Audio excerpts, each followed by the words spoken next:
by the way, the complaint that you said about not getting a response is one of the reasons why I'm running, because I want to make sure that anybody who comes into my office or emails me or has a complaint gets at least a response. We might not always agree, but I guarantee you that if I'm elected, you will get at least get a response.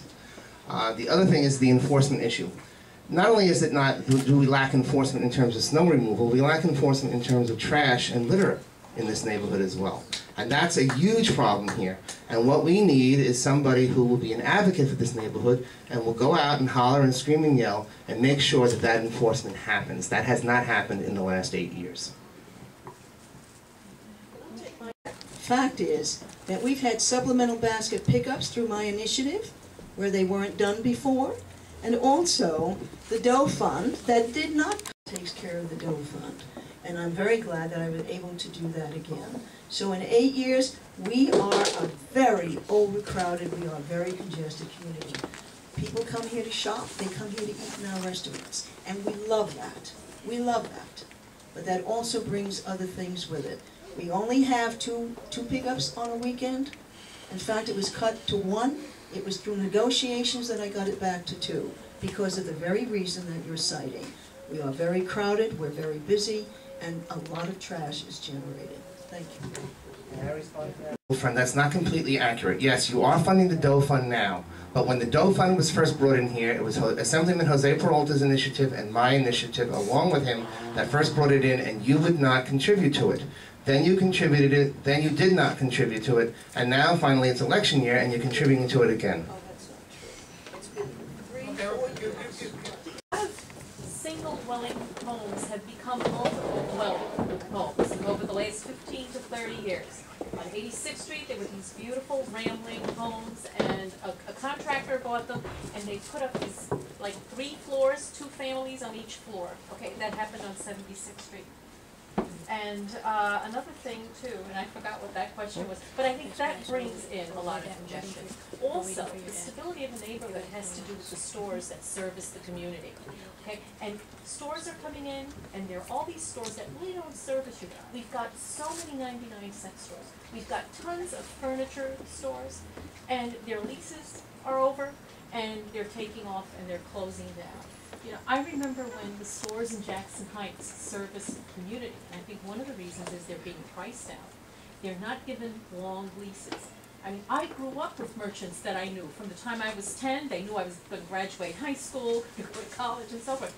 Why are they not given long-term leases? And then negotiate the lease, you know, protect them, give them something, because they're moving out, because they can't afford to stay. Councilwoman, I'm sitting here to let me answer. Sorry, real quickly. You don't have a fight on this issue. Sorry guys, real quickly, we're going to limit these answers to 1 minute, just in the interest of getting as many questions as possible. About her argument about 1 family house to 3 family house, it's a nice idea, you can say that. So the people coming to this neighborhood, where are they going to live? I mean, zoning is there. Unless you de-zone the whole, down-zone the whole places, you have to have a 1 family. Now, where is all these millions of people? We have 150,000 people by law, maybe 30,000 illegal. Where are they going to live though? Idea is very good. When you grew up 30 years ago, it's so beautiful. But it's not that many people. I think you are asking to de-zone the whole place. It's not going to happen, number 1. Number 2, Roosevelt Avenue and all these places, it can be the hub of a big business in this town, because if you provide more police on the street, more light on the street, 1 police control Roosevelt Avenue, so we can eliminate prostitution and crime, and the people will come up with more business, not 99 cents. A lot of good business comes up. There's just not enough room. No, the business place is there already. The fact is, what do you do about illegal conversions? That's the question. Because you're talking about illegal conversions. And Stanley, to some degree, is right, because the city has been very reluctant to remove people from them. I witnessed people being evicted from an apartment building, 3-story, and the Red Cross had to come in the middle of winter. They had 2 little kids. Her husband wasn't home yet, and she had to be evicted because it was illegal in the middle of winter. So there are issues with that, but at the same time, that doesn't condone illegal conversions. The city has to do more. The buildings department has had some very difficult times, and we all know that. The thing is, we have done a rotten job in this city of affordable housing. Correct. We've done a very rotten job with it. So what is most important is that before we look at that, we need to take a handle on affordable housing. We need to be able to provide housing for people, and we haven't done that. So we can work at two things at the same time. The overcrowding in houses is a very unfortunate issue. It not only affects the neighborhood, but it also affects the people who live there. We had people who had fires and who were killed. There's a house of immigrants, recently Mexican immigrants, I think, within the last 3 or 4 years. The house went on fire and many of them were killed. So we need to have enforcement there as well. The Department of Buildings budget is very, very small, and it's not enough to be able to enforce those rules and regulations. In regard to furniture stores, I'm glad that you brought that up because it reminds me, that was the one piece of legislation that the council member introduced in 8 years in office, was a bill to license furniture stores. That's it. Nothing else. She never introduced any other piece of legislation. Excuse me.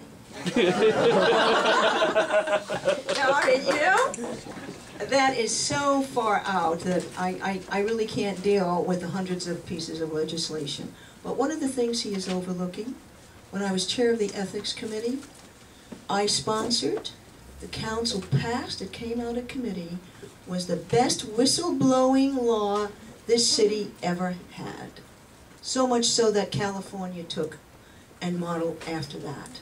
Because before, people were not able to whistleblow. We talked about government, better government, good government, conserving and saving and being able to conserve the dollars and what have you. And there were reprisals for that, absolute reprisals. People were not afraid when that bill was passed. That was mine, so I think that you have wouldn't say you have a short memory, I think you distort the truth intentionally. Because everybody knows about that whistleblowing bill. Everybody. Okay, So we're going to move on to the next question. She said that is all 99-cent stores. And there is a legislation, and they were trying to pass commercial rent control. Did you support that? They never went through it. No, I know, but I'm not asking you to went through. Did you ever support that? Commercial, the legislation is a lack of, no, only two votes away from passing that. If that would have passed, this neighborhood would have been changed a lot. Because these people, the builders who contribute money to politicians, a lot of money to their election campaign and all those things, they hike up the price from $2,000 rent starting to $5,000. I mean, you have a protection. And there is a legislation, lack of 2 votes in the city council for the last 8 years. Did you support Helen's years? I just wanted to know as a curiosity. I was not observing everything for every 8 years. I'm working hard to make my money. And I was wondering, did you support that legislation to control the commercial renting business? You did. Okay. Okay. All right. We got to move on to the next. Ed Wesley from the Jackson Heights Beautification Group. I'm sorry I joined the conversation late, so I might be repeating something that candidates have already said. All of these quality of life issues are important to our community. It will take a blind man notices that we're overly congested in traffic, we're overly congested in people, we're overly congested in street vendors, all of these issues. We don't have enough parks for our residents. But my question is different than that.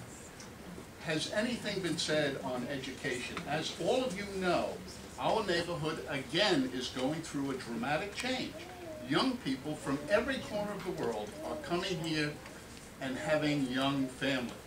Now, our task is to keep them here long enough so they get a sense of the community and start using our schools and not afraid of our middle schools. And I personally believe that we do a fairly decent job in the primary schools. It's the middle school and the high school where the choke point is, and I'd like to hear each of you give me 1 minute on that subject.